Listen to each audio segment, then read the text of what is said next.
Bienvenidos a todos. Hacía tiempo que no pasábamos por aquí. Recordamos, Mente en Forma, nuestro podcast donde descubrimos cada día herramientas nuevas. ¿Para qué? Para tener una mentalidad en forma. Por aquí recuerda que pasan deportistas, emprendedores, personas de muchos sectores diferentes que nos ayudan mediante su experiencia a ti que nos escuchas, a que tú tengas también una mentalidad más fuerte. Y es por eso que siempre intentamos tocar varios palos. Y hoy nos toca el palo de las artes marciales. Un palo que realmente a mí me hace especial ilusión, porque en alguna ocasión te lo he dicho, y es que vengo también de ahí, vengo del mundo del karate. Me hace especial ilusión además porque la persona que nos acompaña hoy, como se suele decir en la vida cuando te preguntan, ¿alguna vez has pensado quién es esa persona de referencia de la cual tú pues en la vida pues te inspiras? Pues tengo una gran suerte que la mayoría de las preguntas siempre he respondido Manolo González, aunque él se entere seguramente ahora que lo tengo a mi izquierda. Manolo es mi profesor de karate y no solamente el mío, sino el de una comunidad muy grande durante muchos años, que ahora él nos dará más detalles. Así que para empezar, Manolo, muchas gracias por venir. Gracias a ti, Dani. Prometo cuidarte, tratarte muy bien y que estés lo más cómodo posible. Con Manolo pasa una cosa, que se juntan dos personas que le gusta mucho hablar. Vamos a intentar, en la medida de lo posible, no pasarnos al menos de esa horita, ¿sí?, que tenemos por delante, ¿sí? Y lo que salga, él ya lo sabe. Él me ha dicho, vengo en blanco. Y es un poquito el objetivo. A mí, Manolo, me gustaría que, de alguna forma, aquella persona que no tiene ni idea de lo que es el karate, le podamos explicar cómo el karate o el arte marcial en sí, luego seguramente nos darás más detalles, también nos puede ayudar en ese tipo de mentalidad. También nos puede ayudar en nuestra vida, en nuestro día a día, porque además, alguna vez lo he hablado contigo recientemente, creo que el que hace karate durante una época, aunque ya no vaya a esas clases, sigue practicándolo en muchas cosas de la vida, ¿no? Entonces tenemos mucha faena por delante. Mucha faena. Manolo González. Para empezar, yo le he preguntado, ¿cómo te presento? Él me ha dicho, Manolo, Manolín, profesor, maestro, Shihan, son cosas que me dicen. Sensei. Entonces se lo voy a preguntar a él, ¿sí? ¿Cómo nos deberíamos, o le gustaría a él, que las personas se dirigieran hacia él? Y creo que la mejor forma es pasarle yo la pelota a él directamente. ¿Para qué me voy a meter yo? Si él lo puede explicar muy bien. Así que, ¿por qué la gente te llama Shihan? ¿Por qué la gente te llama Sensei? ¿Qué hay en todo eso para explicarle a aquella persona que venga y que no tenga ni idea del karate? Porque hay tantos términos. Bueno, yo empezaría... Dani, gracias por la presentación. Estoy abrumado. Ya no entiendo nada. Podríamos empezar por diferentes épocas, ¿no?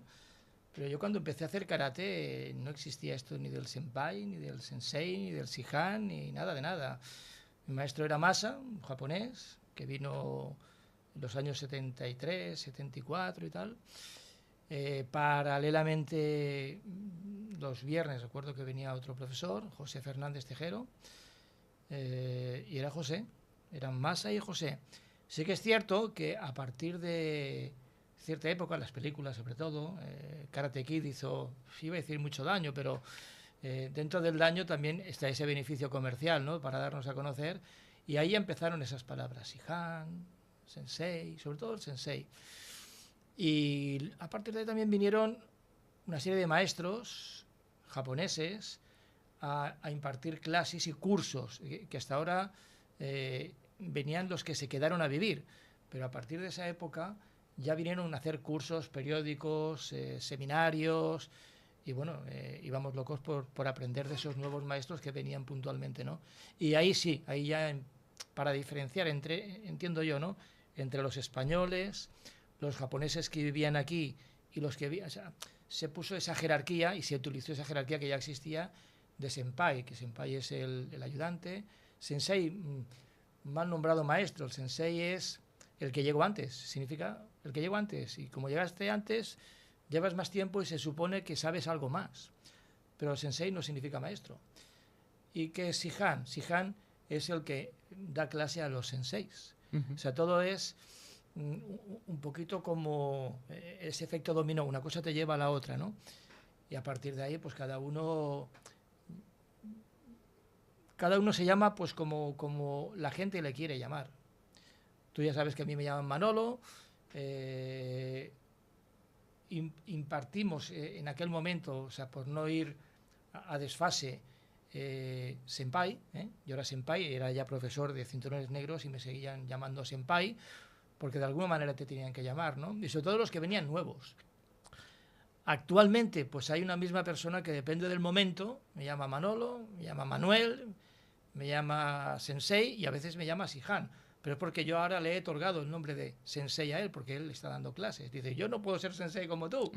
Dice, te tengo que llamar Sihan. Digo, como quieras. O sea que yo tampoco le doy excesiva importancia, pero esa sería un poco la historia. Genial. Seguramente luego en la evolución de tu trayectoria podemos quedarnos más en esas fases de puede que Manolo, puede que Sensei, Senpai, Shihan, que creo que haciendo también conexión con ese karate y ese camino, me gustaría ir al inicio de esa historia de Manolo. Ajá. Y para empezar, me gustaría que para esa persona que no conoce o que le puede sonar, como bien has dicho, por Karate Kid, ¿qué es el karate? Yo creo que no hay mejor persona que, en este caso tú, que nos pueda explicar, sobre todo para esa persona y para mí también, que llevo tantos años contigo y para la comunidad que hoy tienes, ¿qué es el karate para Manolo? Mira, el karate para Manolo es... mira, a ver, yo aparte te lo voy a decir de otra manera. Aparte de ser profesor de karate y llevar ya, pues mira, 48 años, desde que estoy federado, porque anteriormente ya practicaba karate, no federado, el karate en las diferentes etapas de mi vida ha sido un suma y sigue. Por ejemplo, ahora ya no vivo del karate. Yo he vivido del karate y para el karate, y ahora utilizo el karate pues como ese momento de dedicármelo a mí. O sea, yo necesito mi momento, pero hubo una época en la que el karate era pasión, era obsesión, era dormir, levantarme, solo pensar en karate, que tampoco es tan bueno, ¿no? Tienes que desconectar. Y luego una época en la que ya te especializas como profesor y lo que te interesa es compartir aquello que tú estás aprendiendo y que no se puede quedar en un saco roto. Y ahora te puedo decir que en la época que estoy utilizando el karate, o el karate me está utilizando a mí, es para disfrutar de él. ¿Cómo lo puedo disfrutar? Pues mira, ayer dimos una clase en la que yo ya puedo volver a participar en los aspectos físicos, técnicos, ya colaboro un poquito más y disfruté, nos reímos, nos pusimos en dificultad, nos reíamos hasta de cuando nos equivocábamos, cuando uno fallaba, ¿no? Y acaba la clase sudando, riendo, satisfecho. Y al final me gusta felicitar a los alumnos diciendo, oye, felicidades por la clase, cosa que pues con mi madurez, cuando yo tenía 22, 23, 24 años, nunca se me hubiera ocurrido a mí felicitar a los alumnos por la buena clase. Al contrario, mañana más, mañana... Entonces, ha habido una evolución. ¿Qué es el karate para mí? Pues lo que te decía del vendedor. Hemos vendido muy mal el karate. El karate se proclama la humildad, se proclama el respeto, se proclama la disciplina, pero eso hay que curárselo cada día, porque tenemos una memoria selectiva. ¿Por qué digo esto? Pues muy sencillo. Contra más grande te haces, contra más danes tienes, contra más tiempo llevas, contra más titulaciones adquieres, pues tienes que estar más cercano. Y yo veo que esto no sucede siempre. Es más, sucede muy poco. Me da mucha pena que muchos se vanaglorien de que el karate, sí, el karate es disciplina, el karate es humildad, el karate... Y yo no lo veo. No lo veo en los tatamis, no lo veo en las competiciones. Bueno, quizá me esté echando un jarro de agua fría encima de la cabeza, ¿no? Pero es que es la realidad, y la realidad es esta. Entonces, por eso te comentaba que a lo largo de mi trayectoria, que ya son unos cuantos años, mi karate ha evolucionado en ese sentido. No como ganar más copas, no como tener más campeones, no como batir récords, sino como en cada época me ha aportado algo. Es más, lo has dicho hace un momentito, fuera del karate me ha aportado muchísimo. O sea, yo me tuve que reinventar, si queréis lo comentamos ahora, si no, más adelante, pero yo me dediqué al tema comercial y me ficharon, como hemos comentado antes, fuera de línea, precisamente porque vieron algo que podía servir para ese oficio nuevo que yo no conocía. Lo comentamos ahí, lo dejo un poquito más adelante. Y me sirvió mucho esa confianza que yo tenía en mí mismo, esa capacidad de decir, yo con esto puedo, no tengo ni idea, pero yo sé que lo voy a sacar. Y esto me ha ayudado el karate. Quizás si no hubiera hecho karate, pues yo estoy seguro que tenía que haber encontrado, por decirlo de alguna manera, algo, por como soy yo, algo que me diera esa confianza para dar ese salto que de otra manera no lo hubiera hecho. O sea, Manolo no hubiera hecho eso sin el karate, o Manolo no hubiera hecho eso sin el boxeo, o Manolo no hubiera hecho eso si no hubiera conocido a aquella persona. Siempre necesitamos de algo, o sea, no somos omnipresentes ni somos lo más. Siempre necesitas de alguien y de escuchar sobre todo, ¿no? Y eso es el karate para mí. Es muy Vamos a ir por partes, como dices. Te lo he dicho, Manolo venía dispuesto y no defrauda, Hay mucha conexión directa, supongo que estarás de acuerdo, porque esto viene, recuerda que te he preguntado, ¿qué es el karate para Manolo, no? Y según he intuido, seguramente el espectador también, el karate para Manolo ha fluctuado mucho durante la evolución de su camino. Al inicio seguramente era una cosa, y luego conforme ha ido progresando, avanzando su día a día, que con esa disciplina, puede que haya significado otra cosa en la clase de ayer, ¿no? Que comentabas. Para ese camino, al final, recordamos que aquí en nuestro espacio hablamos mucho de la conexión, con esa mentalidad fuerte, con ese día a día, con ese entrenamiento mental. ¿Qué paralelismo puede tener el karate en su camino de evolución, también con el camino de una persona en su vida, ¿no? A mí yo creo que es una cosa muy curiosa también, que creo que para el que nos ve, al espectador que nos pueda ver, le puede interesar bastante. ¿Cómo conecta el camino? ¿Por qué incluso es tan importante el camino en el karate, ¿no? Que se habla tanto del camino, el do. ¿Qué nos podrías decir por ahí, no? Muy buena pregunta. A ver, ¿qué puede representar en una persona el hecho de practicar karate? El karate en sí está para que nos beneficiemos de él, para utilizarlo. O sea, no te va a dar nada, tú tienes que ir a buscarlo. A partir de ahí, tú tienes que desarrollar, vamos a llamar la conexión. Si tú aprendes a conectar contigo mismo, a conectar, tienes mucho ganado. ¿Qué es conectar?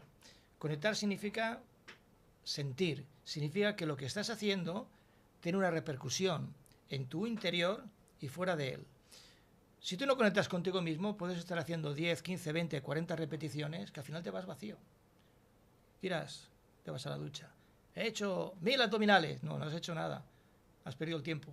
Porque cada abdominal es un sentimiento. ¿Qué has sacado de cada abdominal? Hombre, ¿qué voy a sacar de cada abdominal? Pues entonces te vas vacío. Sin embargo, llega otra persona y escucha, o siente, o nota que gira la cadera, respira, ajusta la tensión, dice, he hecho clic, ahora sí. ¿Qué ha pasado? Dice, no lo sé, pero mi cuerpo ha hecho clic y a partir de ahora he dado un paso hacia adelante. A la hora de hacer una traslación, de conocer un concepto de karate, de conocerte a ti mismo. Por eso decía de conectar. O sea, tú tienes que conectar contigo mismo y a partir de ahí te abres. No va de hacer repeticiones. Antiguamente el karate japonés, si quieres también podemos hablar después del karate japonés, el karate okinawense y de lo que es evolucionar o involucionar, pero a partir de ahí el karate era repetir y repetir y repetir y repetir y repetir, que no está mal, pero tiene que haber al final una conclusión, tiene que haber algo que eso te haya aportado a ti. Si no, la clase de mañana será repetir, pero otra cosa, y repetir y otra cosa, y te vas vacío. Entonces yo conozco maestros de karate, cuartos, quintos, sextos danes, que su primera opción ante un conflicto es dar un guantazo.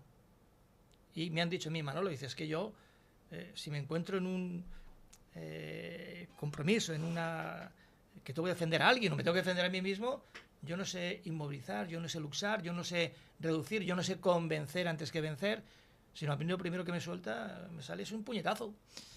Digo, pues llevas 40 años de retraso, ya va siendo hora que aprendas algo, ¿no? Si tú al principio de tu karate, como estamos haciendo en clase, ¿no? Ya con los niños pequeños aprenden esto, a evitar, a canalizar, a conectar, no te vas a encontrar con esa... Es muy triste ver un maestro de karate que te diga eso. Es muy triste que su primera opción y única sea esta. Entonces a mí eso me hace que pensar. Entonces, ¿qué es el karate? Pues el karate también te hace que reflexiones, que te vayas a una montaña y digas, esto no puede continuar así. Yo he tenido que tirar mi castillo de naipes al suelo un montón de veces. Al principio, cuando tiraba mi castillo de naipes, que me había costado mucho tiempo construirlo, digo, no sé si tirarlo porque es que me ha costado. Y lo tiraba y dijo, ¿y ahora qué? ¿Y ahora qué hago? Pues vete a la montaña y saldrá algo. Te aseguro que cuando bajaba de la montaña salían muchas cosas. Por eso muchas veces comento en clase que siempre pasan cosas, ¿no? Siempre creas una clase. Cuando haces un kata, yo no hago 2 katas iguales. Solamente hacía 2 katas iguales cuando salía por equipos. Tú conocerás a Julián Campillo y a Fernando Saavedra. Tenían que ser todos los katas iguales porque lo que se valoraba en aquella época era la sincronización, que los 3 a la vez. Pero yo no era así. Yo me tenía que adaptar a ellos. Yo hago un kata según mi estado de ánimo. Hoy estoy eufórico, pues saldrá eso. Hoy estoy triste, pues es un sentimiento. Entonces a mí me han llegado a preguntar maestros de karate que por qué los katas no los hago todos iguales. Claro, no le puedo decir esta respuesta. Es que tú no sabes, es que tú no entiendes. Digo, mira, pues que uno es así de malo y no tiene control de su cuerpo, ya está. Realmente si quiere aprender más, él sabe que esa contestación ha sido para salir del paso, entonces se entablará una conversación y a partir de ahí él me escuchará. Si no, me lo quito del medio rápido, porque es profundizar y yo no profundizo con todo el mundo. A mí me dice, tú eres karateca, ¿tú qué tal? ¿Cuántos puñetazos pegas? Yo no pego, a mí me pegan. ¿Pero cómo? Y evitas porque mejor así. Estamos en esa conexión, te recuerdo, en esa conexión que el karate tiene con la vida, ¿vale? Manolo, de hecho, nos pone muchos nombres que seguramente durante su camino, alguno más seguro que nos va a poner por delante, que ha sido parte de su camino como profesor, maestro, sepai, sensei, shihan, en definitiva, como practicante del karate, y que por su vida pues seguramente habrán aparecido muchos nombres diferentes. Hace poco, no sé si estás de acuerdo con un texto que leí, que el karate es aquella disciplina seguramente tan completa porque te permite trabajarte a ti mismo en esas grandes 3 esferas, que es el cuerpo, es la mente y es el espíritu. Me gustaría aprovechar que estás aquí para preguntarte, conectándolo con tu respuesta anterior, ¿no? Cuando hablabas de han tenido que pasar 40 años, a ti que eres sensei, ¿no? Y a lo mejor llegas tarde. ¿En qué momento de la evolución de un karateka, o qué tiene que pasar en el camino de un karateka para que esa tercera esfera de ese 360 personal lo tenga integrado? ¿O qué habilidades, de qué forma puede acceder a ello? ¿Qué dirías? Buena pregunta, Dani. Me estás poniendo la cosa...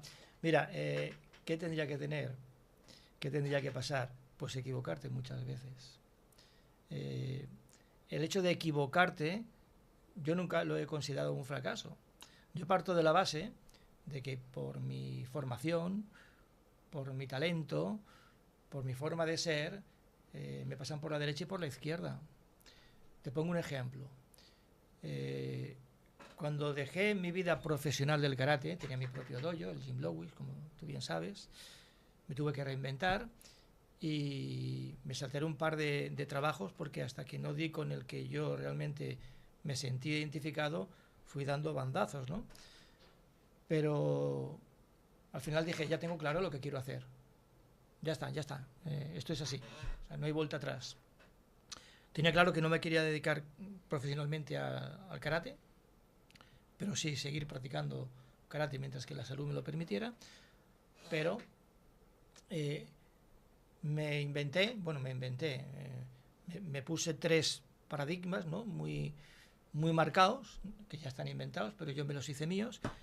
Y uno era, fíjate, entrar antes y salir después que el resto de los trabajadores.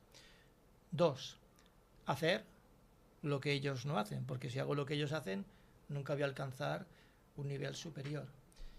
Y 3, profesionalizarme, o sea, dedicar tiempo y eso que estoy haciendo, no amarlo como amase el karate, pero sí con la misma intensidad, con la misma profesionalidad, porque no sé hacer las cosas de otra manera. Yo me dediqué durante más de 25 años al tema comercial, automoción, y yo no tenía ni idea. O sea, conocía la automoción porque de jovencito había trabajado en un taller y eso es lo que me dio a mí pie para colarme por allí, pero yo tenía que hacer lo que los demás no hacían. ¿Y qué es lo que los demás no hacían? Ser puntuales y ir del último, para dedicarme en cuerpo y alma. Los demás se les caía el bolígrafo cuando eran las 8 de la tarde. A mí no se me caía. Yo decía, ahora puedo concentrarme y estudiar más. Tuve que dejar de dar clases durante un año y decirle a mis alumnos, dedicaos a las clases porque me tengo que dedicar en cuerpo y alma a esto. Fue el Alex Saavedra, un alumno, Bueno, no sé, sí.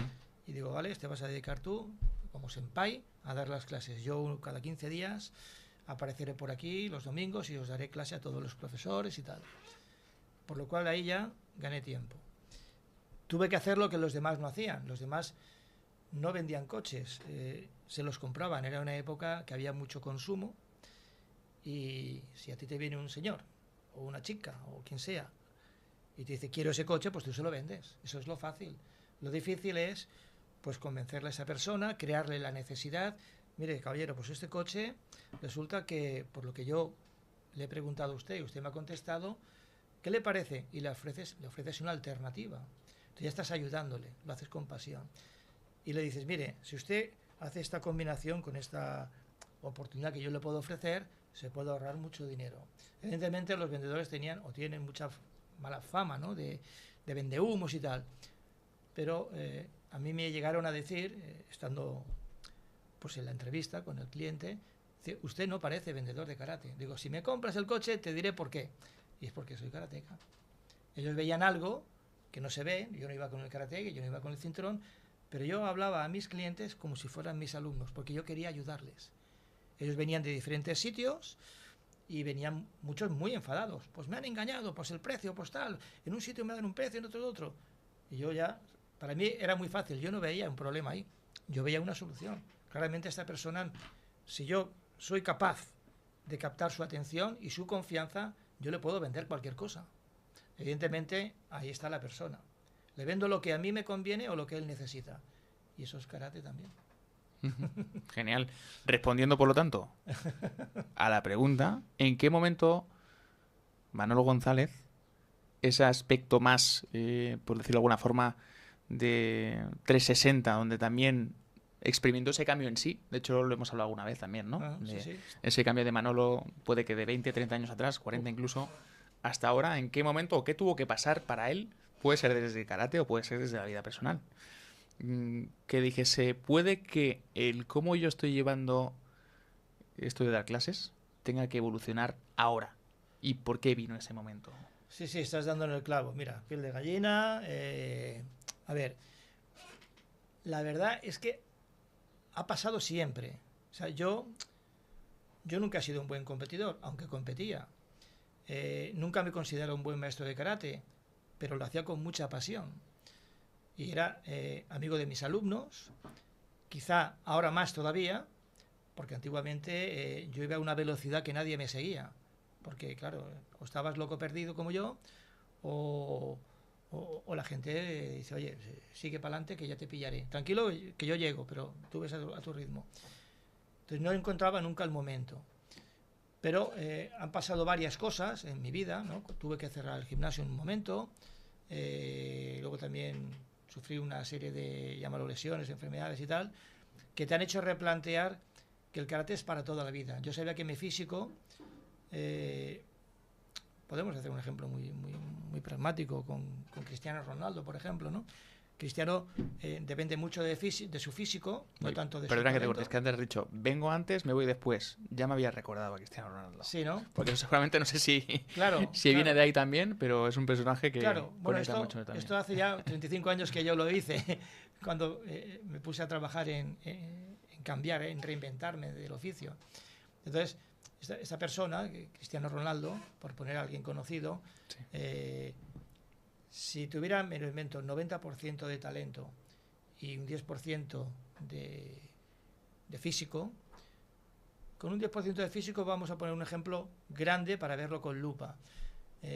A los 40 años, el talento puede permitirse el lujo de lo que hace Messi, que es caminar, anticiparse, ver lo que sucede antes de que suceda, colocarse y si no ve la oportunidad, dejarla pasar para otro.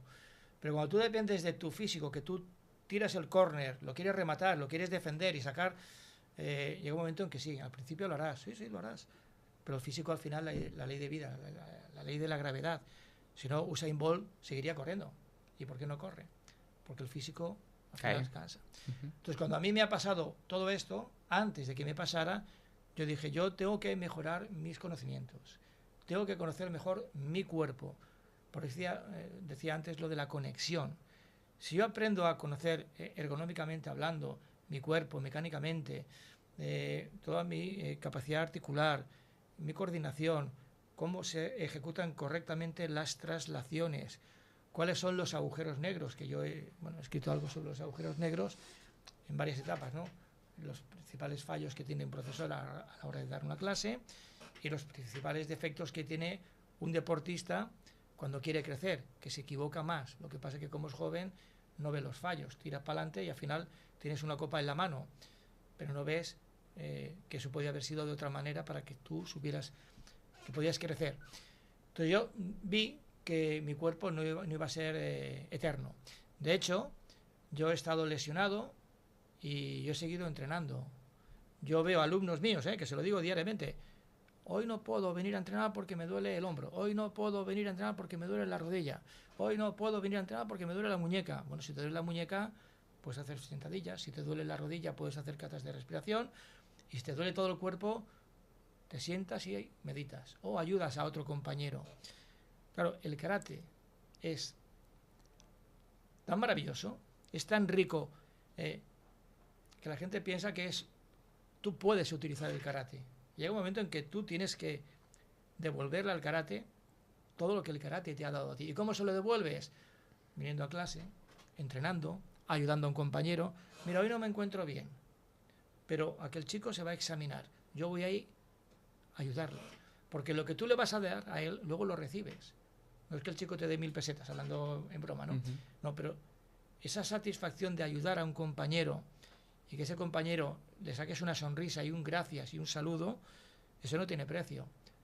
Pero si no eres karateca, eso tampoco le das un valor. Entonces, claro, tienes que estar, como yo digo antes, ¿no? Un poco loco. Estás un poco loco y ya estás dentro de ese club que se escucha según qué cosas y evita escuchar según qué otras, o ignora según qué otras. Has dicho una cosa clave, que es escuchar. Puede que escucharse a sí mismo sea una de las prácticas que más cuestan, sobre todo a día de hoy, con muchas de las cosas que tenemos por delante a nivel sociedad, redes, impulsos, dopaminas, cosas que ya sabemos. Y hay una cosa que es escucharse y seguramente parar, y ahí sí que me gustaría preguntarte las entrañas del karate. Las entrañas sobre todo de ese karate más occidental, puede que incluso Goju Ryu, que nos sales un poquito también de la disciplina que practicas y demás, pero las bases de ese karate. Yo recuerdo, por ponerte un ejemplo, cuando era muy pequeño, que iba a tus clases, los minutos iniciales de la clase, rodillas al suelo, moxó, ojos cerrados, y a mí me decían, claro, con 6, 7 añitos, pues lo que me decían era, pues tienes que olvidar todo lo que hay fuera y dedicarte al momento presente. Claro, eso para un niño de 6, 7 años es algo seguramente complejo. Y con el paso de mi vida digo, hostia, porque aquí podemos decir tacos, no te preocupes.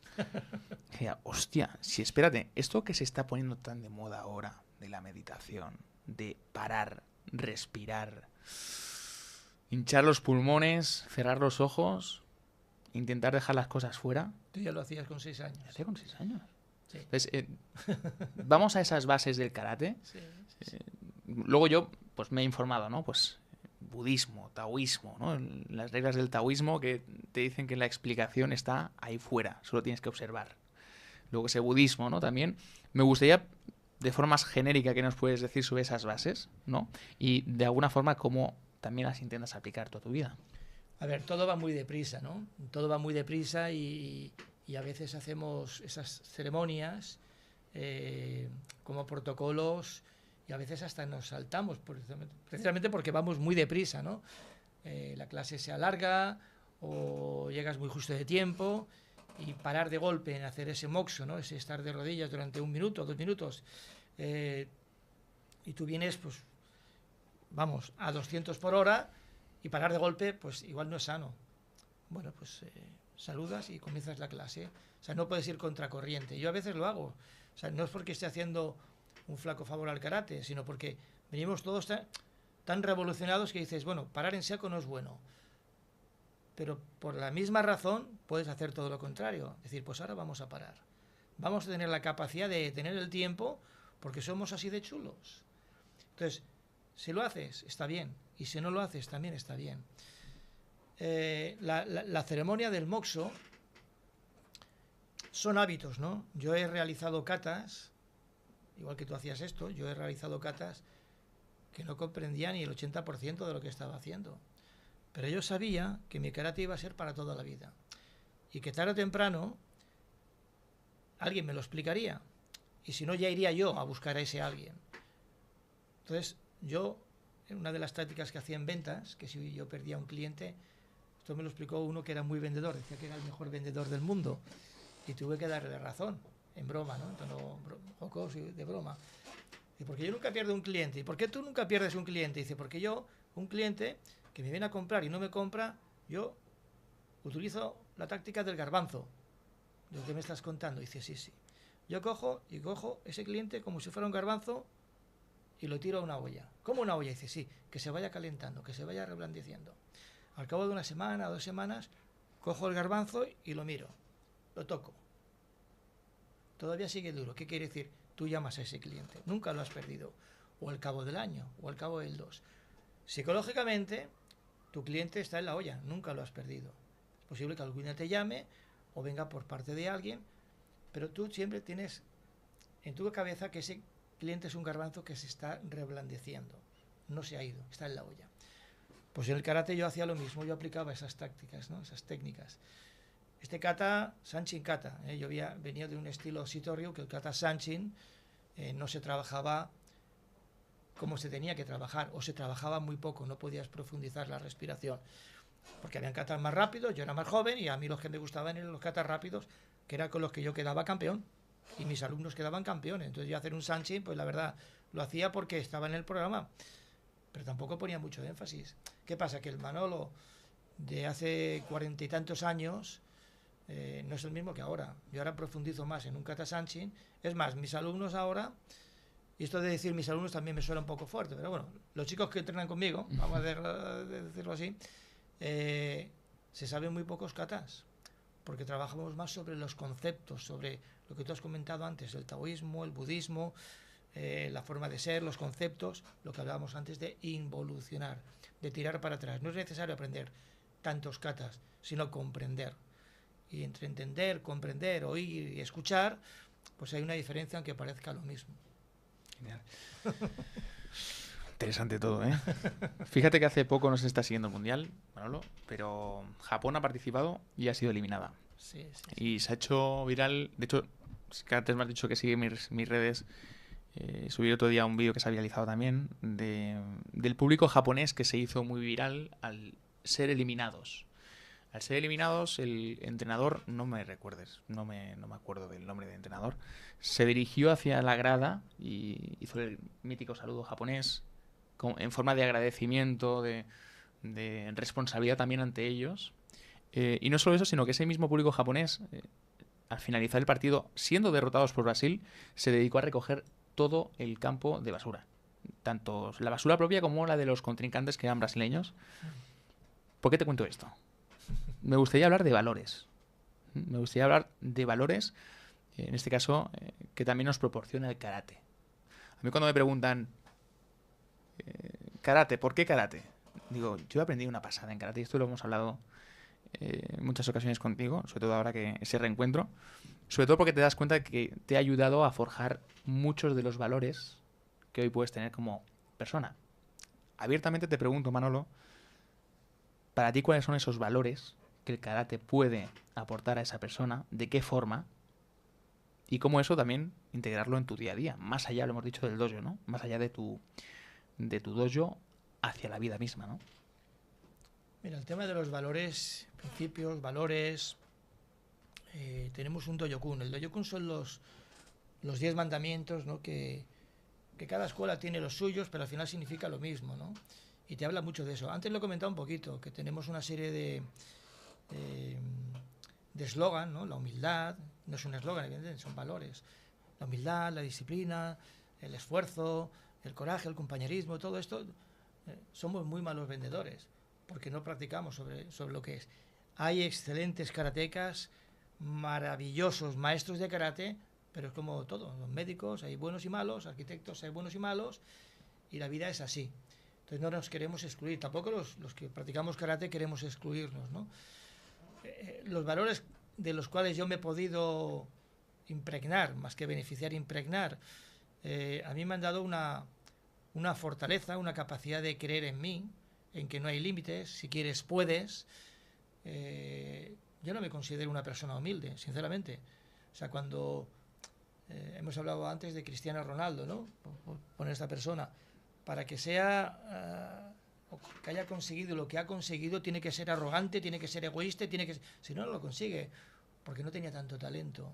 Entonces, si él quería llegar allí, tiene que utilizar sus herramientas, y son esas, y hay que darle el mérito. Personalmente, antes me caía muy mal por esas cosas que hacía, ¿no? Y por el equipo que es. Yo no soy del Madrid. Entonces, psicológicamente no te atrae, al contrario, sufres un rechazo. Pero alto, yo soy karateca. Tú no puedes sufrir. ¿Tú qué sabes esa persona si realmente está haciendo eso por algo? Entonces tienes que conocerle. A partir de ahí, fuera prejuicios. Ya no me caes mal, yo me decía a mí. Pero es que eso lo hago yo en la vida, ¿eh? Es más, te lo voy a decir de otra manera. Hubo una incidencia, fuimos a comprar una jardinería y tal, y fui con mi hijo, ¿no? Y el señor no me atendió muy bien, fue lo que se suele decir bastante estúpido conmigo, ¿no? Muy cortante y me ninguneó y tal, ¿no? Y yo, pues a mí no me sentó mal. No es que yo me pusiera a su altura, pero tampoco fui yo muy condescendiente, ¿eh? Entonces nos vamos, no voy a entrar en detalles, y mi hijo me regañó, Rubén en aquella época tendría 17, 16, 17 años. Dijo que no le había gustado, que está claro que el hombre no había actuado bien. Esto es real, ¿eh? Uh-huh. Pero lo que no le había gustado es cómo su padre, con toda la razón del mundo, digo, ¿será posible el niño este? Claro, si tú estás abierto, mi niño me dijo, tú no sabes si esa persona ha tenido ahora un traspiés, un cabreo, tiene a alguien enfermo, se ha cabreado con la... Y me hizo reflexionar. Llegamos a casa, hablo con Susana, mi mujer, y se lo digo. Y me dijo, tu hijo tiene razón. Lo que pasó en media hora, si quieres te lo cuento. Por supuesto, yo estoy queriendo llamar a Rubén para que nos cuente también, pero cuéntanos tú ya que estás aquí. Cogí, eran ya las 8:30 de la tarde, noche, ahí en Badalona, y yo fui a la tienda. Ah, mira. El hombre estaba ya con un familiar, imagino que sería su padre, era mayor, cerrando la persiana. Y yo fui y me disculpé. El hombre se puso, también se disculpó, comprendió, nos dimos un fuerte abrazo y le dije, esto es gracias a mi hijo. Yo, disculpa, yo no soy así, entiendo que tú tampoco, pero aquí ha pasado algo que si seguro nos hubiéramos conocido en otro sitio, esto no hubiera sucedido, porque tú eres buena persona y yo no me considero mala persona. Por eso te he dicho antes que yo no me considero humilde. Yo tengo mi genio, tengo mi carácter y ya está. Es que no hay que vender lo que no es. Entonces le mandé un mensaje a mi hijo, simplemente le dije, Rubén, he ido a pedir disculpas a este señor. Papá, me siento orgulloso de ti. Uh-huh. Y ya está, no hace falta decir nada más. La gran pregunta es, ¿qué pasa ahora si mañana vas a comprar a IKEA? Sí. Y te contestan mal. Evidentemente esa lección la aprendí, solo aprender de las lecciones, solo aprender, aunque sigo cometiendo otros errores. Uh-huh. Pero evidentemente yo ya tengo por bandera de que si alguien, bueno, es como en karate, ¿no? Yo ya me anticipo. Ayer precisamente en clase de karate pasaron según qué acontecimientos y yo trataba de al Tony el Petit, un uh-huh. chico que estamos preparando para competir, que provocara una serie de situaciones al adversario para conseguir algo. Y él no, él se movía como pollo sin cabeza y lo que él hacía no surgía efecto en el adversario. Y cuando se le dijeron 2 o 3 cositas que tenía que hacer, sí que el adversario se contagiaba y cometía una serie de fallos. Entonces esos fallos son información que tú recibes. A partir de ahí, tú ya puedes trabajar, tú ya te anticipas, sabes que puede pasar esto o esto, tú ya estás a la expectativa. Ahora, si tú te metes ahí en el IKEA y dices, aquí vengo yo, soy el rey del mambo, no, tú llegas allí y alguien te puede contestar bien, te puede contestar mal. Si te contesta bien, sigues, te contesta mal, tampoco es que hagas mucho caso, no le des mucha importancia. Entonces bajas tu tono y aprendes. El karate te da esto, pero te da si estás en ese núcleo de profesores que quieren seguir evolucionando. Pero te comentaba que tú no puedes ser maestro de karate y vender humildad y vender respeto y disciplina si luego no la practicas. Repito, te puedes equivocar. Yo me equivoqué en aquel momento. Caí en la trampa. Aquel señor, entre comillas, me engañó, me provocó sin querer y yo caí y le seguí al trapo. Me ha pasado compitiendo. Lo he comentado a veces en clase. Yo iba ganando un combate 5-0, faltando 30 segundos, 40 segundos, y el coach, esta es una anécdota que cuento muy a menudo, y el coach, que es muy amigo mío, no vamos a decir el nombre para que no salga nadie salpicado, pero me conocía mucho, y le dijo a su competidor, dice, provócale, cabréale, cógele de la solapa, mosquéale, dice, porque le vas a sacar de sus casillas, ganando 5-0. Y el otro, pues en lugar ya de remontar el combate como lo estaba haciendo, porque iba a perder, me cogió, me empujó, me hizo cosas ilegales. Y sí, el árbitro le sancionó, le molestó, pero le molestó una vez. El resto ya lo hice yo. Perdí los papeles. Claro, yo tenía 21, 22 años. Yo esa anécdota la cuento muchas veces a mis alumnos para que no lo hagan. No lo hagan. La evolución, ¿no? Claro. Y el camino. Claro. Fíjate que antes de irnos me gustaría pararme en ese camino en tres aspectos diferentes o en tres grandes palabras, que es el pasado, el presente y el futuro. Y para ir primero al pasado, de una forma de la más abreviada que consigamos con Manolo, me gustaría, antes le has dicho una palabra que es la palabra Jim Lewis, ¿vale? Dentro del camino de Manolo en el karate, seguramente esa palabra tiene bastante peso. Entonces, para que nos vea el motivo de ese peso, sobre todo desde su inicio, que es Jim Lewis, porque luego seguramente seguiremos evolucionando y te preguntaré qué es Jim Lewis a día de hoy. Pero es que seguiremos evolucionando, seguramente te preguntaré qué es lo que quieres que Jim Lewis sea mañana. Entonces, para llegar a ese mañana, vamos a empezar por detrás. ¿Cómo llegó a ti Jim Lewis? ¿Qué es para ti Jim Lewis? ¿Qué es lo que fue? Y porque yo sé que de alguna forma ha evolucionado, ¿no? Jim Lewis para Manolo. Entonces me gustaría ir a ese inicio. ¿Cómo llega a Manolo y qué es Jim Lewis para también que nos esté escuchando, ¿no? Jim Lewis llegó de una forma, podríamos decir, accidental. Yo empecé el karate en la Verneda, en la Escuela Deportiva Epidauro, como te comentaba antes, que estaba Masa, mi maestro japonés, y José, que venía los viernes a darnos comité. Masa marchó a Japón, tenía que cuidar de su madre. Se lo perdono, Manolo, para ir solo un poquito más atrás. 13 años, Manolo empieza karate. ¿Recuerdas? Si no me he equivocado, ¿eh? Sí. Ahí entiendo que empiezas con tu cinturón blanco, con unas ganas tremendas, y ahí vas evolucionando como karateca también con tus maestros. Bueno, empecé como cinturón blanco. Hay una pequeña anécdota. Nosotros éramos lo típico, las películas de Bruce Lee, de Wang Yo el Invencible, el luchador manco de aquella época. Y éramos 6, 7 amiguitos que nos gustaba el fútbol, nos gustaba... Recuerdo que jugábamos a béisbol con raquetas de tenis. Y bueno, esos 6, 7 amiguitos, cuando empezaron las películas, resulta que habían unos que les gustaba más y otros que les gustaba menos. Al final nos quedamos 2. Mi amigo Enrique, que para mí es mi maestro virtual o mi maestro sin título, en aquella época, pero fue el que me introdujo a mí al karate. Él se apuntó en el mes de septiembre aproximadamente en la Escuela Deportiva de Epidauro y mis padres me apuntaron, pues nada, en enero, febrero, finales de enero, principios de febrero del 78. A partir de ahí era cinturón blanco, pero vino un poquito por accidente. Cuando Masa se marcha y José viene de la mili, le contratan de un gimnasio que en aquel momento empezaba a tener ya un poquito de esplendor, que era el Jim Lewis. Yo tenía 15 años tendría ya, 14, 15 años, no les había cumplido todavía, y yo con Masa no me iba a ir a Japón, está claro. Y mi otro maestro se me iba. Entonces yo decidí que me tenía que ir allí.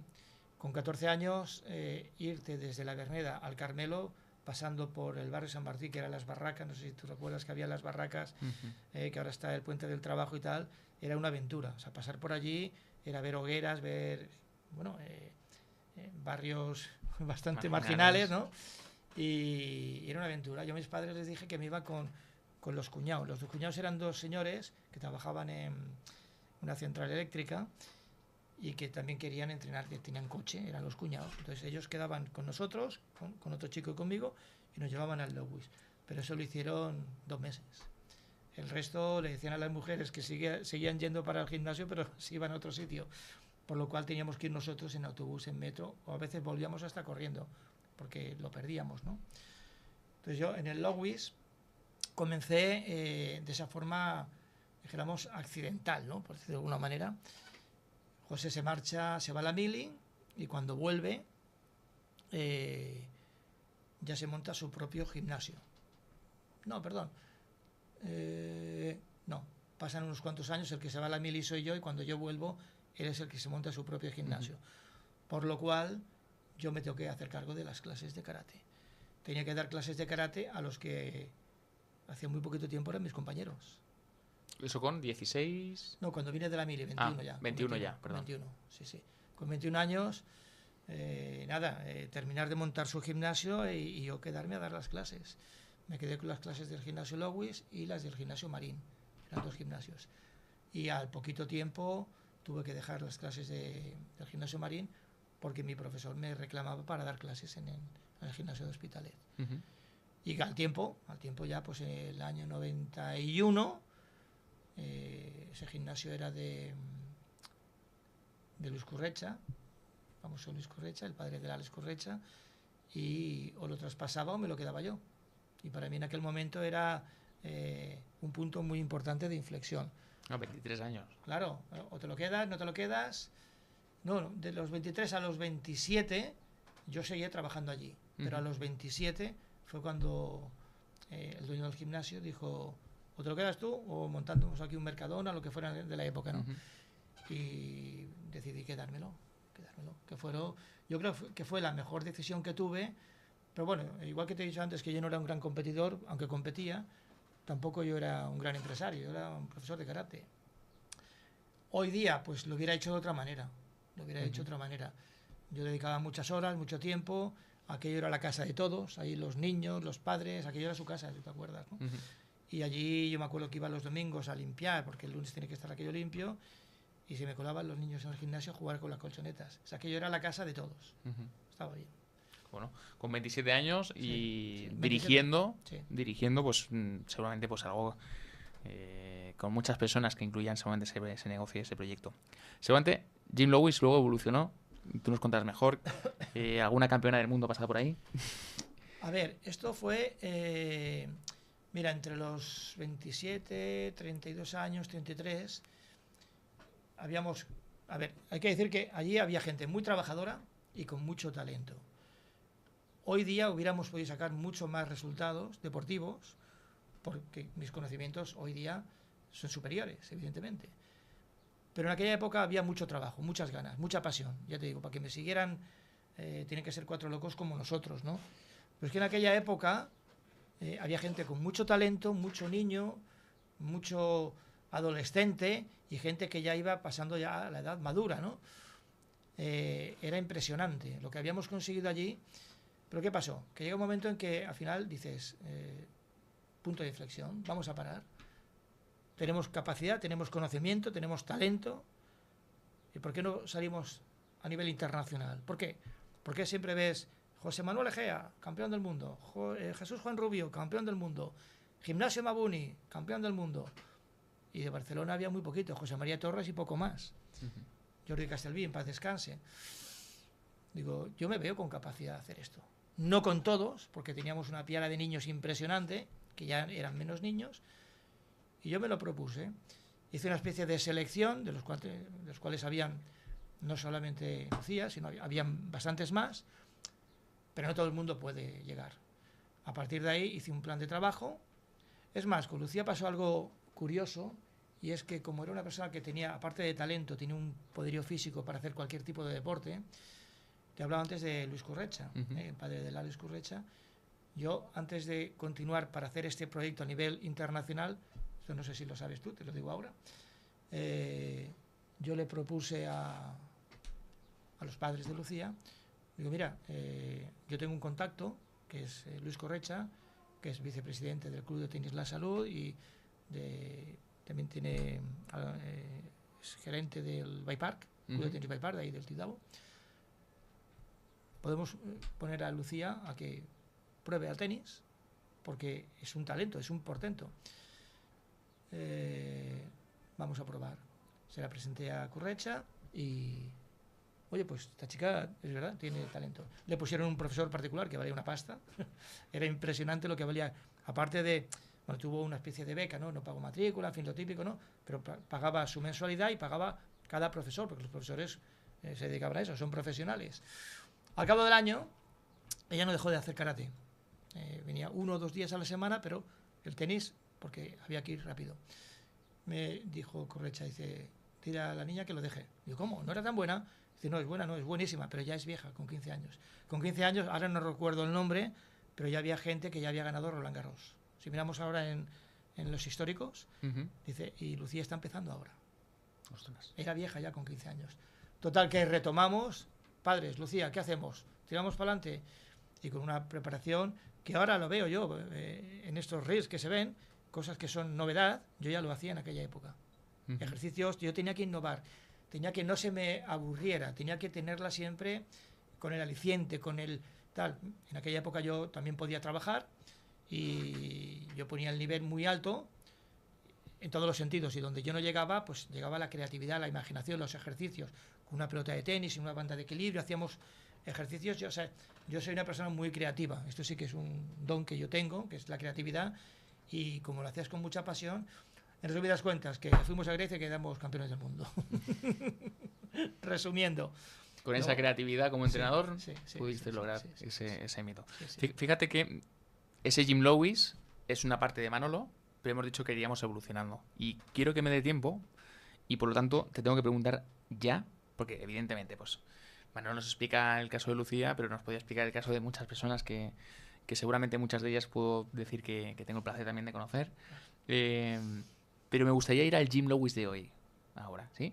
Teniendo en cuenta sobre todo de dónde venimos, que es ese Jim Lewis, pues que Manolo, pues con sus 27 años, emprendedor, con ese perfil más joven que tenías, con esa comunidad, esa escuela de karate a nivel físico, todo eso ha ido evolucionando. Yo soy conocedor de grandes fases, ¿no? Como has comentado, la fase de Alex Saavedra y demás, pero me gustaría ir a hoy, ¿sí? ¿Qué es Jim Lewis a día de hoy? ¿Y qué conserva del anterior Jim Lewis? ¿Y qué cosas tiene hoy Jim Lewis que antes no tenía? Pues mira, en el rótulo del gimnasio de la calle Murtra, 31, recuerdo que ponía judo, karate, ballet, Jim Lewis, y el eslogan era mejor estar en Jim Lewis que en la calle. Y ponía escuela de judo. Yo no entendía escuela de judo. Claro, hay que decir que Currecha era el director de varios colegios de ahí del Carmelo, y la palabra escuela a él le sonaba. Entonces, escuela de judo, escuela de karate. Claro, yo veía el karate no como una escuela, sino como un arte marcial, un deporte, pero como escuela es el colegio. Pues así es como yo veo ahora Jim Lewis, como una escuela. Una escuela en la cual tengo gente que ya tiene una edad, que ya van de vuelta, que vienen de muy lejos, vienen de Sardañola, de Sabadell, venían de Piera, San Sadurní de Noia, venían del Quinto Pino. Entonces vienen a lo que pase, vienen a aprender. No vienen a competir, ni a ganar copas, ni a saber más catas, vienen porque sabe que va a pasar algo. Lo que sí que puedo garantizar es que cada día pasa algo allí.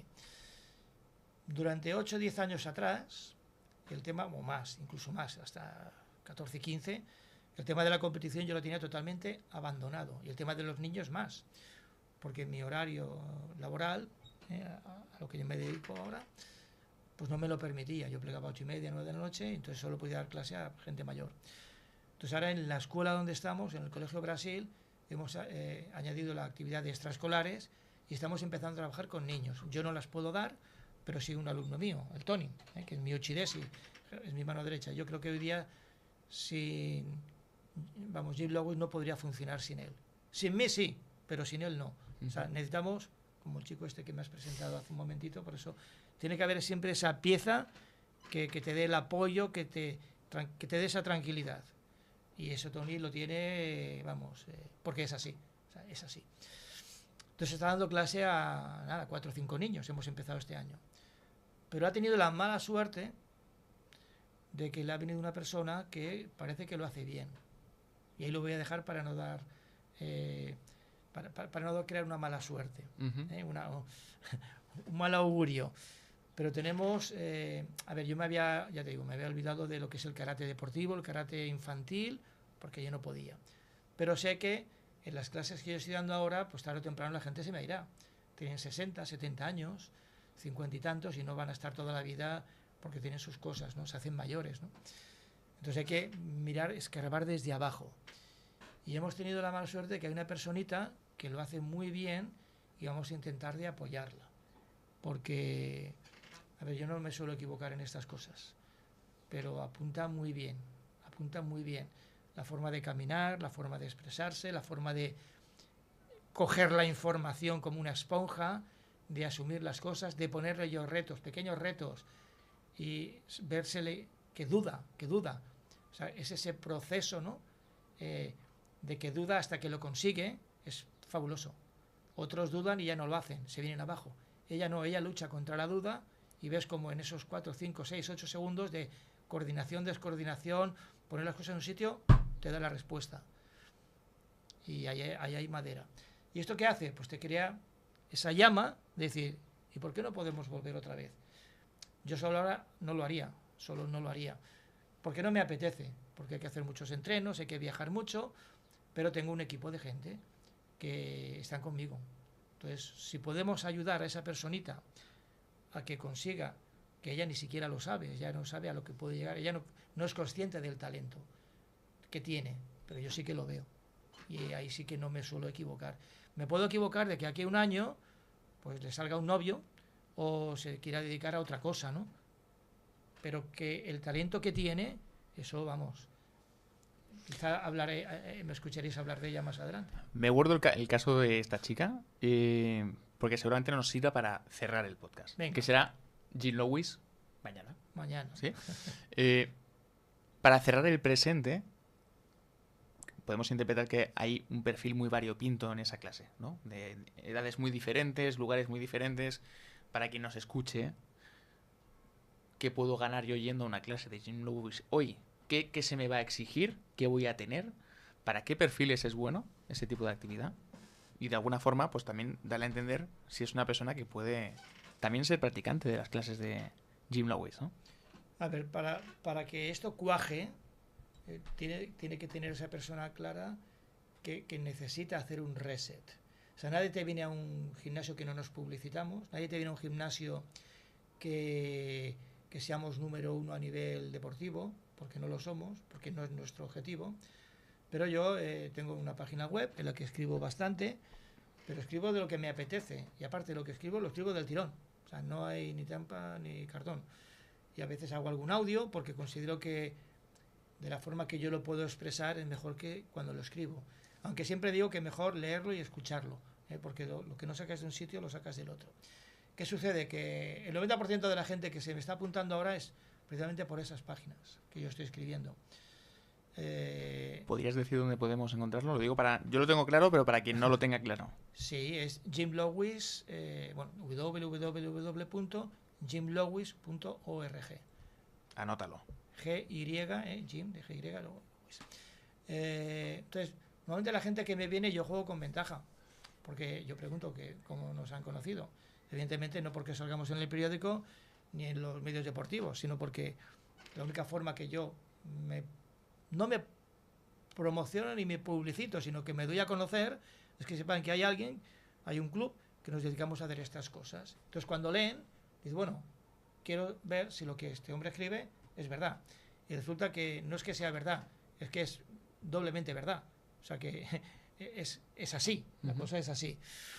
Entonces, claro, ya has saltado has pasado la primera fase, ¿no? La segunda fase, ¿cuál es? Que cuando llegues allí tú seas consciente de que quieres cambiar, quieres resetear, quieres dedicarte el tiempo. Ahora tengo un alumno que se me ha lesionado el pobre y lo típico, te lesionas, no vienes, ¿no? Y yo le he dicho, digo, pues puedes hacer catas de respiración, puedes hacer otras cosas, ¿no? Dice, pues yo no había caído en eso. Cuando lo dices, no vamos bien, porque tiene que salir de uno. O sea, quiere decir, no está en el club de los locos, pero tú le das la oportunidad, ¿eh? Le pones la pelota votando, como tú dijiste el otro día. Entonces, pues es verdad. Otra cosa es que lo haga. Ya veremos si lo hace o no lo hace, ¿no? Lo que le puede aportar el karate a estas personas que vienen a Jim Lewis actualmente es un ambiente muy familiar, es una capacidad de conocerte a ti mismo. Me gusta muchísimo, ¿no? O sea, ver a la persona y cómo este ejercicio, yo a veces hago clases adaptadas a una persona, pero que le puede servir al resto de los demás. Es más, a veces lo digo, esta clase va para fulanito de tal, pero a ti también os va bien, porque te hace falta profundizar en otros temas. Entonces, cuando preparas una clase para esa persona en concreto y luego no te viene, entonces ya te he dicho que tengo mucha capacidad de creatividad. Entonces, o la hago y al día siguiente la repito, cosa que a mí me duele, porque ya repetir cuando una persona no ha estado es una lucha conmigo mismo. Entonces tengo una lucha de mi yo, de mi yo. Entonces digo, no, pues me la guardo, porque no la quiero desaprovechar. Aquí había un mensaje y si esta clase iba porque yo quería ayudar a esa persona, me la guardo. Igual cojo algún matiz que es necesario, es genérico. Pero esto funciona así. Quiere decir que las clases no son para hacer 2000 abdominales, 40 flexiones y 80 katas. Es para que esa persona aprenda. No la disciplina, sino cómo poder superarte. No la calidad, sino los medios para que tú seas mejor. Llega un momento en que se lo pones tan a fácil que a veces me dicen, coño, oye, parece que hayamos hecho una masterclass. Digo, ¿y eso qué es? Evidentemente que sé lo que es una masterclass. Pero también digo, cada día en las clases tiene que pasar algo. No puedes, no solamente que salgas lleno de agujetas o lleno de mordones. Tú tienes que haberte ido con la sensación de que has aprendido algo, lo que sea. Pero a veces, si no aprendes nada, dices, pues hoy no he aprendido nada. No sabes que has aprendido, porque hoy has estado ayudando a tu compañero o has aguantado 30 segundos más de lo que aguantaste el otro día. No lo sabes ver. Y mi obligación como profesor es hacértelo ver, porque eres capaz de hacer muchas cosas que ni tú eres capaz de saber lo que estás haciendo. Por eso muchas veces yo en las clases, tú ya lo sabes, cuando son las 11 o las 12 de la noche, felicito a los alumnos, ya lo he dicho antes. Que sepáis que lo que habéis hecho hoy ha sido importante. No, he hecho una clase de karate y luego ya ceno y me voy a dormir. No, perdona, no. Tú has hecho esto, has ayudado a esta persona, has aprendido algo que te costaba muchísimo y has superado una prueba que tú, bueno, quizá no le hayas dado importancia, pero eso es así. Tienes que hacérselo ver. Entonces ya me conocen y saben que muchas veces ya están a la expectativa. No todos los calentamientos son iguales. Cada calentamiento es porque lo que viene a continuación es consecuencia de ese calentamiento. Entonces ya más o menos cuando vamos haciendo un calentamiento, lo que nos espera hoy, o calentamiento de 2 minutos, hostia, ¿qué pasa? 2 minutos de calentamiento, sí, porque no es necesario más. O decirle a una persona, no hace falta que para estirar al principio de la clase cuentes 30. Con 6-7 segundos de que tú estires un poquito el músculo, porque si lo estiras demasiado, luego vas a hacer una clase contráctil y eso que has estirado tanto te lo vas a romper. Entonces necesitas que haya una justa tensión y una cierta duración. ¿Y eso que hace que contamos hasta 30? No hace falta que cuentes hasta 30. Respira 10 veces, coges, sueltas el aire, concéntrate en la respiración, que con 10 inspiraciones y 10 expiraciones habrás conseguido más que contando 30, porque contando 30 yo me duermo, del 1 al 30. Ahora, si yo respiro y cada respiración le doy la importancia, ¿cuánto he durado? No lo sé, pero yo he respirado y me iba colando y cada respiración era un mensaje, era una mejoría. 50-30, evidentemente, son matemáticas. Como usuario o practicante de las clases de la persona que tengo aquí, seguramente añadir que puede también que sea un detalle, que hoy te pares una sesión, 2 sesiones a la semana, pararte, trabajar lo que hemos dicho anteriormente, ¿no? Pues no solamente el cuerpo, sino también la mente, el alma, ¿no? Y tener esa oportunidad de parar, creo que no todas las disciplinas deportivas hoy la tienen, de la forma que sí que puede tener un arte marcial como es el karate. Así que también de mi mano, pues aconsejarte este tipo de espacios y momentos para ti. Hemos hecho esa evolución y vamos a acabar. Me quedan 2. Son muy parecidas. De hecho, cambiará una palabra en la segunda pregunta. En la penúltima pregunta es: ¿qué le falta, ya mirando al futuro, a Jim Lewis? ¿Qué ofrecerle o qué te gustaría que Jim Lewis te ofreciera en el día de mañana? Pensando en el mañana, ¿qué es lo que le falta a Jim Lewis darle a Manolo? Bueno, a mí Lewis no me tiene que dar nada. No, yo no lo veo así. Si lo viera así, esperar a que te caiga algo, no, yo no lo veo así. No lo veo así, pero por salud mental, porque lo que te puedes llevar es un desengaño, un fracaso. Chasco. Entonces, sí, a veces uno no es tonto, ¿no? Uno piensa y dice, ostras, yo me merezco, yo he hecho tanto por... No, tú has hecho lo que tenías que hacer y ya está. O sea, yo no me arrepiento de haber dedicado horas y horas y horas a sábados, domingos, entrenos y tal, y plegar en lugar de a las 10, plegar. No, yo lo hago porque lo siento así. O sea, yo no puedo echar en cara algo que realmente... Ahora, lo podría echar en cara si realmente lo hago por un tema crematístico, ¿no?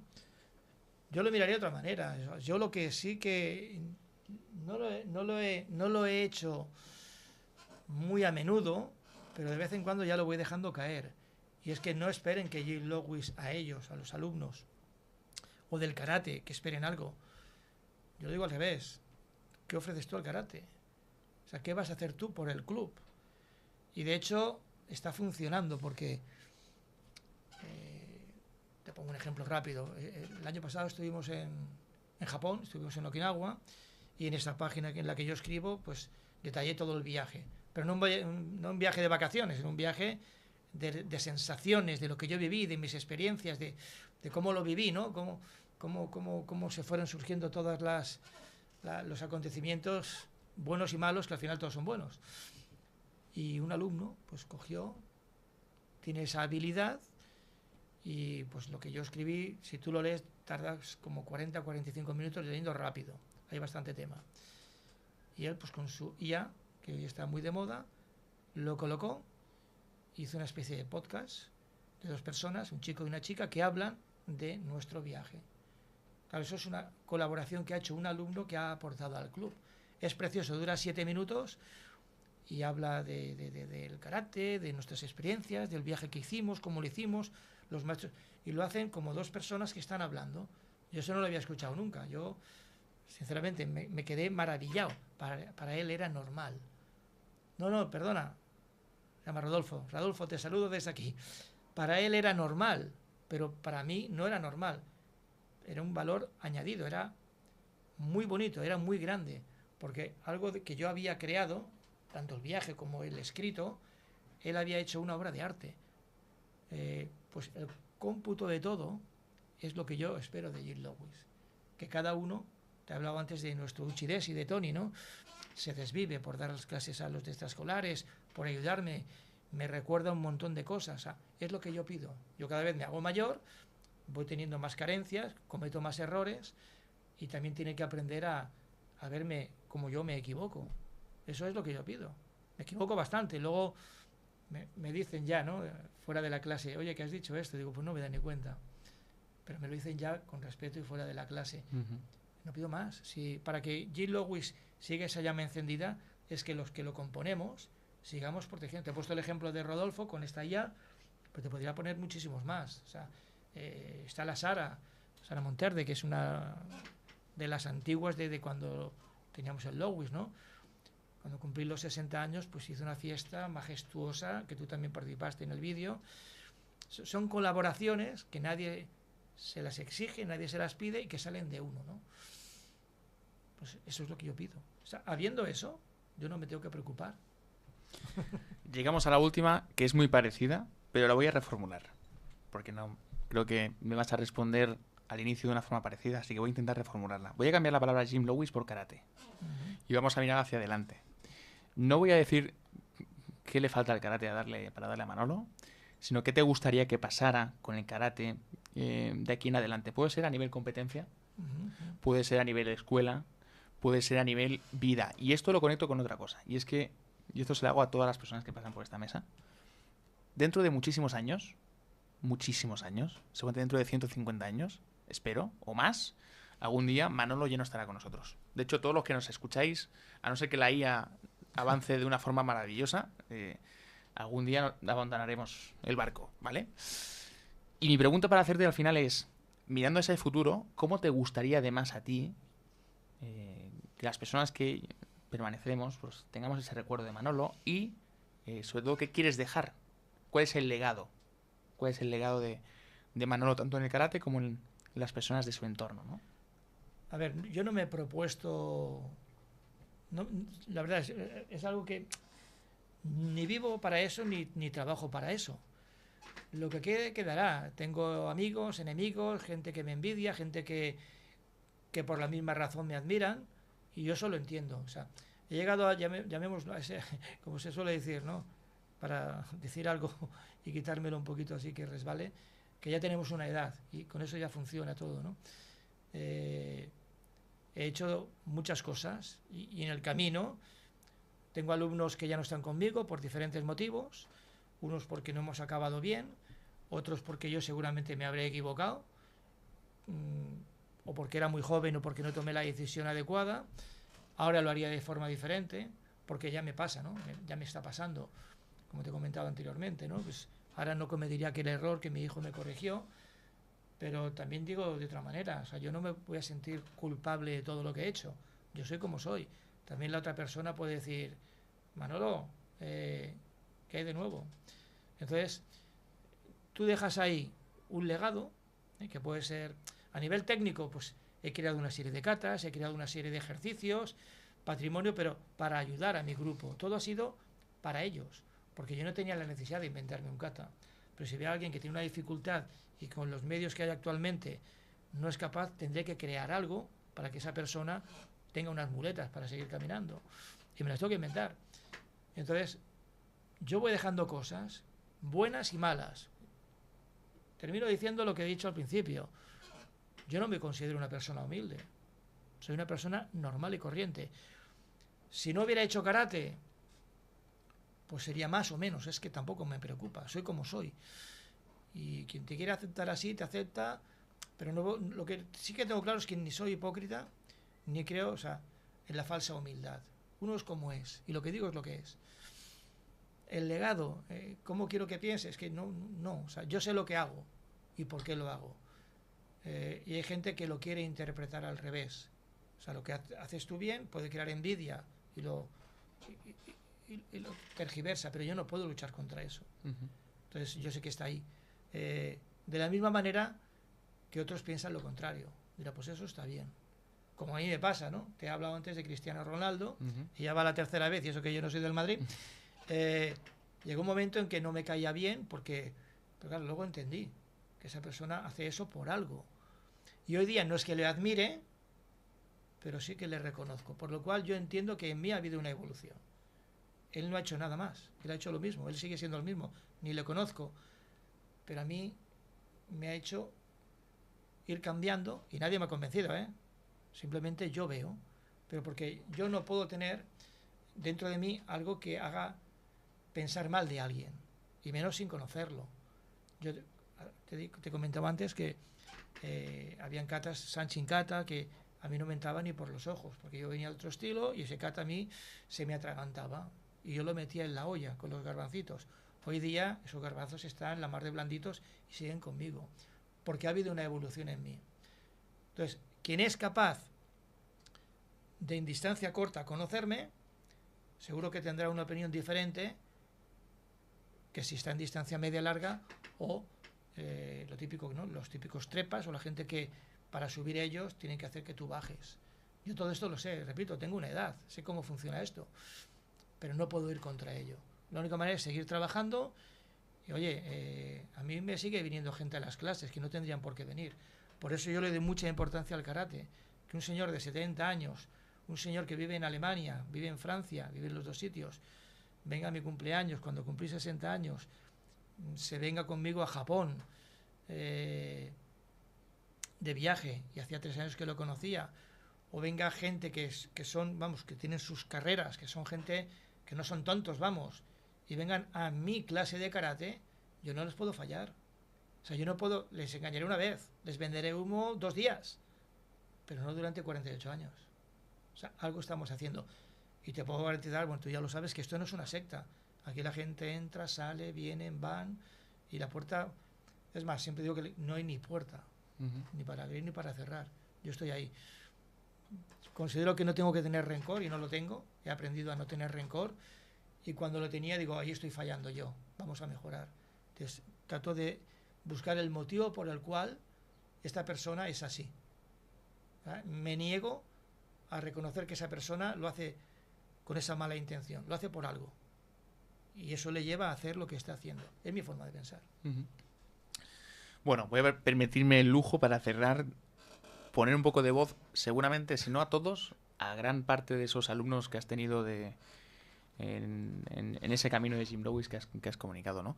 Y creo que al final, si durante tantos años las personas se van pero luego vuelven, seguramente es que algo hay ahí, algún motivo habrá, ¿no? De que las personas permanezcan, y las que no vuelvan seguramente recordarán con mucho anhelo y con mucho cariño una etapa donde Manolo les ayudó ¿no? A ese acompañamiento de su camino, a esos valores que hemos hablado, creo que eso al final forja mucho la personalidad de, si no todos, la mayoría de personas que han pasado por Jim Loews. Agradecerte por mi parte también ese acompañamiento en los años más noveles de mi vida, también como esta nueva etapa que estamos compartiendo, que seguramente aún nos quede que fortalecer un poco más por trabajos, ¿no? Agradecerte que hayas venido hasta aquí, Manolo, a que pongas voz, creo que no solamente a los que nos escuchen, sino a tus alumnos también, seguramente, actuales, anteriores. Seguro que les hará una ilusión tremenda que hayan conocido un poquito más de Manolo, ¿sí? No solamente en el dojo, sino fuera del dojo, que seguramente también has compartido mucho tiempo, pero creo que hoy has compartido muchas cosas muy interesantes que a todos nos gustará escuchar como alumnos tuyos, que somos, de karate y de vida, en este caso. Así que gracias por venir. Y a ti que nos escuchas, bueno, decirle que a Manolo... espera que no sales, Manolo, un poquito para aquí. Ahí para la despedida, sobre todo. Decirte que hoy Manolo está en el estudio antiguo, pero lo vamos a invitar cuando tengamos el estudio chulo. Lo invitaremos, a ver si con suerte pues también podemos volverlo a ver por aquí. No sé si quieres decir algo para despedirte. Bueno, agradecerte, Dani. O sea, ya te dije que vendría en blanco, que podías preguntar y hablar de la vida, del karate, de lo que se te ocurriera. Y me ha llamado mucho la atención que no veo ningún papel por aquí, no veo que estés leyendo nada. No. Todo es una conversación entre amigos y me he sentido muy cómodo, muy a gusto. Y bueno, pues encantado. Me alegra. Se me da muy mal hacerlo con papel, te lo dije. Así que... Y a ti que nos ves, en la próxima más. Así que te esperamos prontito, que tengas un abrazo de nuestra parte, de los dos, y que esto que has escuchado hoy también te ayude a tener más herramientas, en este caso, desde el karate. Un abrazo, un saludo y hasta pronto.